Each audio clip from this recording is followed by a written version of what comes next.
Pakistan has suffered from catastrophic floods which covered 1/3 of the country in water. The floods have been a wake-up call to the rest of the world and a warning of more climate change-linked intense natural disasters. Amid the devastation, women and girls bear the brunt of the crisis.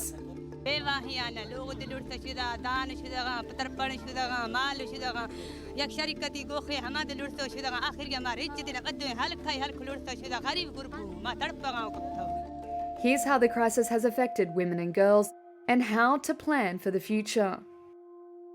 Sudden meko hamale nama mahina asa kime vanyu kite ke sak wan den gande bla dawaiyan dete wal men kanne nya nazle dia khang dia sare nike nike baal meko hamale nama mahina sak mes di zarurat hai de di zarurat hai mere baal te nuksan avanye me kamzor aapi.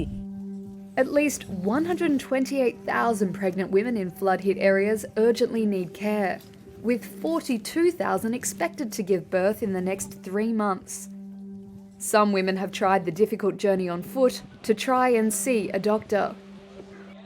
One mother who already lost a child is fearful that she could lose another if she can't access a trained birth assistant.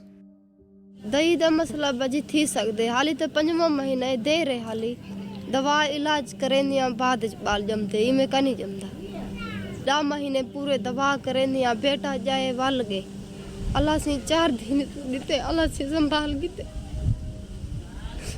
The UN's Child Agency has warned that more children could die from waterborne diseases, including cholera, malaria and diarrhea. This puts extra pressure on pregnant women and mothers caring for sick children. In conservative, deeply patriarchal Pakistan, some women live under a strict system of so-called honour.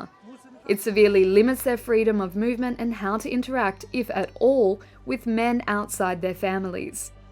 This code completely cuts women off from basic needs and freedom of movement during natural disasters. Baloch ख़ानदान है ना वो बाहर जाने से कतराते हैं क्योंकि बलोच अपने ख़वातीन को बाहर निकलने नहीं देते हैं. ठीक है ना, यहीं पे वो घर पर ही रहते हैं, गुजारा कर लेते हैं, जैसे भी भूखा रहकर गुजारा कर लेते हैं, लेकिन बाहर अपने फैमिलीज़ को नहीं भेजते. In the makeshift camps, a lack of functioning toilets poses a health hazard for all, but misery in particular for women and girls. Some feel ashamed at having to relieve themselves in the open. हम 15-16 दिनों से यहाँ है, ना नहाने की जगह है, ना बाथरूम जाने की जगह है. हमें बहुत मसले हो रहे हैं. मेरा बीपी हाई रहता है. मैं कहाँ जाऊँ इस हालत में? मुझे कोई समझ नहीं आती कहाँ जाएं. सब मर्द औरतें सब इकट्ठे हैं. बाथरूम दिन को भी आखिर इंसान को ज़रूरत पड़ती है बाथरूम जाने की. हमारे यहाँ बाथरूम का बहुत ज़्यादा मसला है. लाइनें लगी होती हैं. A necessity that is frequently taboo in the conservative Islamic nation is menstrual hygiene products. There has been some resistance among male volunteers to distribute this kind of specialised help. Volunteers have taken it upon themselves to raise money to buy, pack and distribute emergency sanitary kits containing pads, underwear and soap.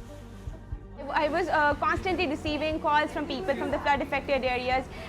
2 weeks ago, a woman from Lasbela called me. Lasbela is a district which has been worst affected by floods in Balochistan. She told me that women are using tree leaves and sand in order to manage their periods.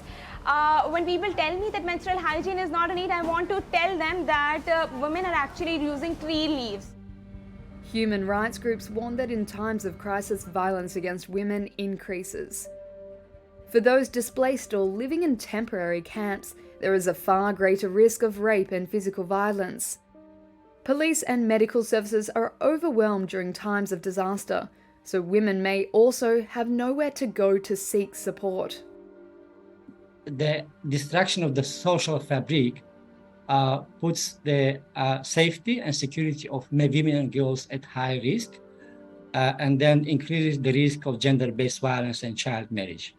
During recovery, rehabilitation, reconstruction phase, if we invest in programs advancing gender equality and women's empowerment and addressing gender-based violence, so the communities will quickly rise from the crisis, progressing, developing. It's even harder for women with a disability, widows or LGBT women to access emergency services. Women of diverse gender and sexual identities may have to weigh up whether to stay in homes that are hazardous and remote because they feel that evacuation centres are unsafe and unwelcoming. Crisis affects women and girls differently than men and boys. It has many reasons for this. One of the reasons is existing disparities between the genders. We are very concerned about looking at the needs of women, especially pregnant women, women that are nursing, women who have lost their immediate family members, who are now alone, women with disabilities, and children who have lost their parents. So how can Pakistan plan for future natural disasters?